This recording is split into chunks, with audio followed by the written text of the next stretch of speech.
안녕하세요. 오늘도 복된 날입니다. 오늘은 역대하 8장 17절에서 9장 12절까지의 말씀을 함께 살펴보겠습니다. 솔로몬은 하나님이 주신 지혜와 지식으로 하나님께 위임받은 이스라엘을 잘 통치하였습니다.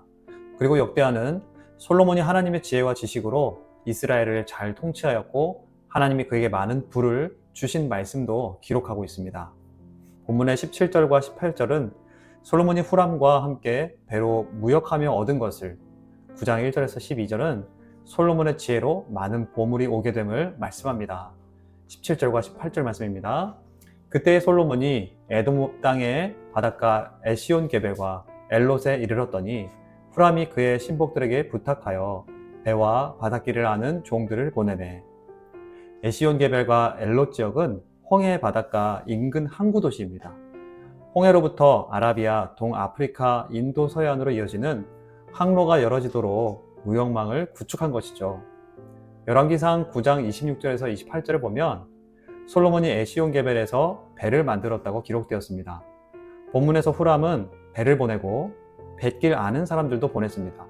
즉 후람 왕은 이스라엘에게 조선과 항해 기술을 전수하고 이스라엘의 남쪽 항로를 열어주었습니다. 18절입니다. 그들이 솔로몬의 종들과 함께 오빌에 이르러 거기서 금 450달란트를 얻어 솔로몬 왕에게로 가져왔더라.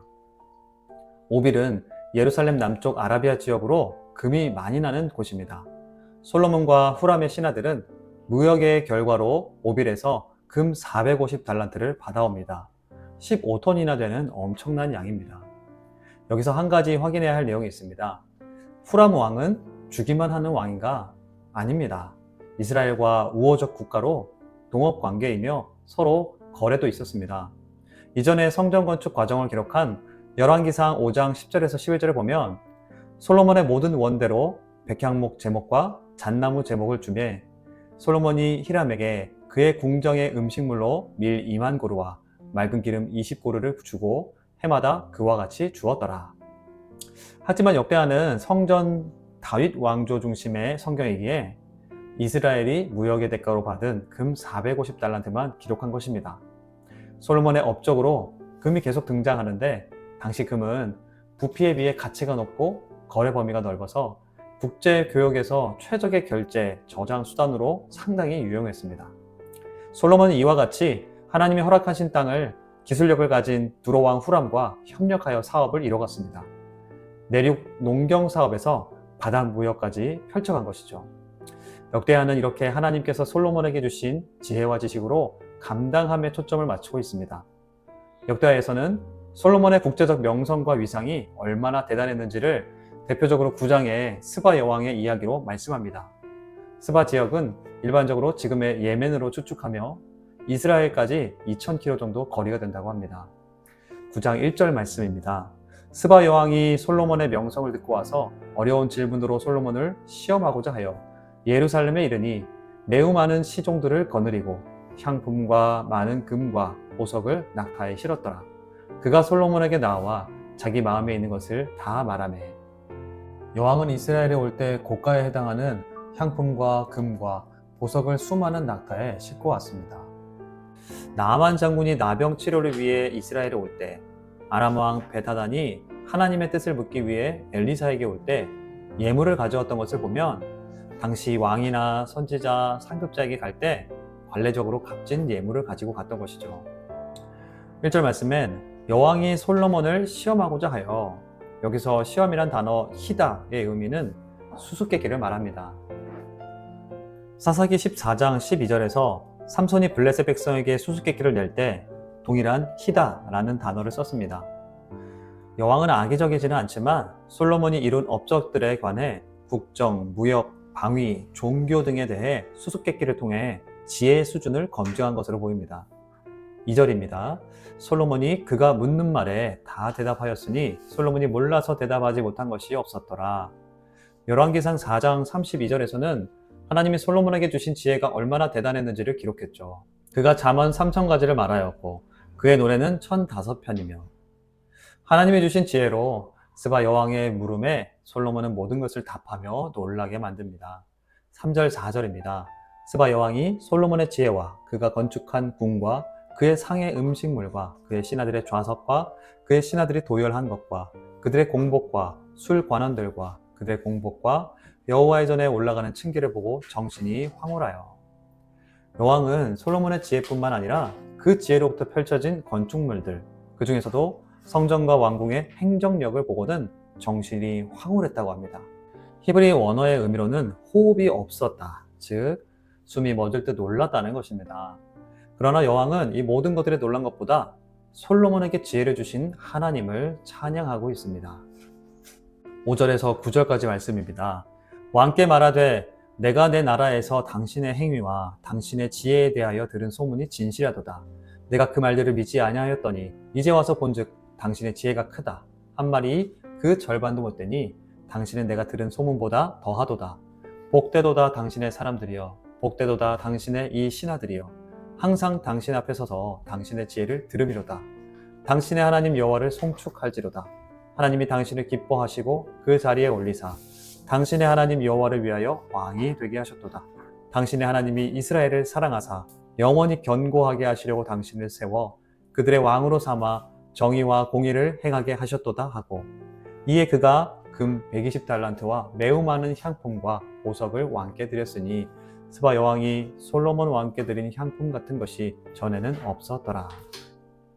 아마도 다신 종교를 가진 것으로 알려진 여왕은 하나님의 지혜와 결과물들에 하나님을 찬양할 수밖에 없었습니다. 또한 솔로몬에게 준비한 예물 외에 많은 예물을 드립니다. 그리고 이어서 10절과 11절에는 본문 8장 17절과 18절에 오빌로 무역을 다녀온 신하들이 금을 실어왔을 때 예배를 위한 귀한 목재도 가져온 것을 말씀하고 있습니다. 10절 11절입니다.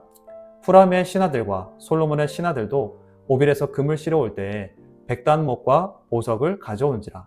왕이 백단목으로 여호와의 전과 왕궁의 층대를 만들고 또 노래하는 자들 위하여 수금과 비파를 만들었으니 이 같은 것들은 유다 땅에서 전에는 보지 못하였더라. 10절에 백단목은 성경에서 여기서만 사용된 단어로 당시에 아주 귀하고 값비싼 목재로 여겨집니다. 그 목재를 하나님의 성전과 왕궁의 계단으로 만들고 예배를 위한 악기에 사용했습니다. 하나님의 지혜로 열방의 부가 이스라엘로 모이고 값비싸고 귀한 것들로 하나님을 예배하고 있는 것을 말씀하고 있는 것입니다. 12절입니다. 솔로몬 왕이 스바 여왕이 가져온 대로 답례하고 그 외에 또 그의 소원대로 구하는 것을 모두 주니 이에 그가 그의 신하들과 더불어 본국으로 돌아갔더라. 열방의 부가 이스라엘로 모이지만 받은 것을 또 흘려보내는 것이 이스라엘의 역할임을 말씀하며 이 단락을 마무리합니다. 본문 역대하 8장 17절에서 9장 12절은 하나님을 예배하는 자, 그 하나님의 말씀을 따르는 자를 하나님께서 어떻게 축복하시는가를 조명하고 있습니다. 구약의 역사는 원인과 결과가 강했습니다. 하나님의 말씀을 따르면 복을 주신다는 것입니다.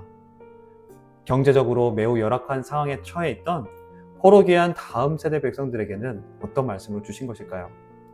이스라엘의 부가 축적되는 상황은 바로 하나님께 순종했던 결과라는 것을 알려주는 것입니다.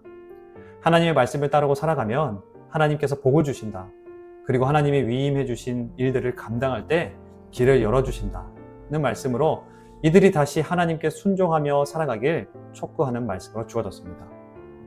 이 말씀을 하지만 오늘날 우리에게 그대로 적용하기는 어렵습니다. 하나님의 말씀대로 살았는데 복을 받지 못하는 경험들도 하게 됩니다. 이 말씀을 오늘날 우리에게 그대로 적용하면 기복신앙에 빠지게 되죠. 그럼 오늘 저와 여러분에게 어떤 말씀으로 주시는 걸까요? 사랑하는 여러분, 우리는 예수를 믿음으로 구원받았습니다. 오늘 우린 예수 그리스도의 복을 얻었습니다. 복을 사기 위해 순종하는 사람이 아니라 예수의 이름으로 사는 사람입니다. 오늘 내게 잘 되는 복이 있을 수 있고 훈련의 길이 있기도 합니다. 내게 잘된 일을 볼 때 내가 하나님의 말씀에 순종했고 봉사했고 헌신한 어떤 것들에 초점을 맞추면 기복신앙에 빠지고 시험에 듭니다. 하지만 우린 이미 복을 받은 사람으로서 예수의 이름으로 세상을 살아갑니다. 예수의 이름으로 세상을 봅니다. 빌립보서 4장 13절은 내게 능력 주시는 자 안에서 내가 모든 것을 할 수 있느니라. 이 바울의 고백처럼 예수님의 말씀대로 살아서 예수님을 따라가서 내가 고난에 처해도 믿음으로 인내하고 붙들고 소망하고 살아가고 풍요를 누릴 때도 주님께 영광 올려드리고 그 나라를 위해 달려가고 주신 달란트를 사용하며 살아가는 것을 배웠다고 고백한 것처럼 우리도 오늘 예수님에게 배우고 예수님을 따라가서 오늘의 고난을, 오늘의 풍요를 살아가는 저와 여러분 되시기를 바라고 축복합니다. 이 시간 말씀을 기억하며 기도하겠습니다. 복을 사기 위해 순종하는 성도가 아닌 이미 주신 복으로 세상을 보고 문제를 볼 수 있는 눈을 뜨게 해주시고 그런 삶을 살아갈 수 있도록 오늘도 예수님에게 배우고 예수님을 따라가는 담대한 믿음 주시길 위해 기도하며 나아가겠습니다.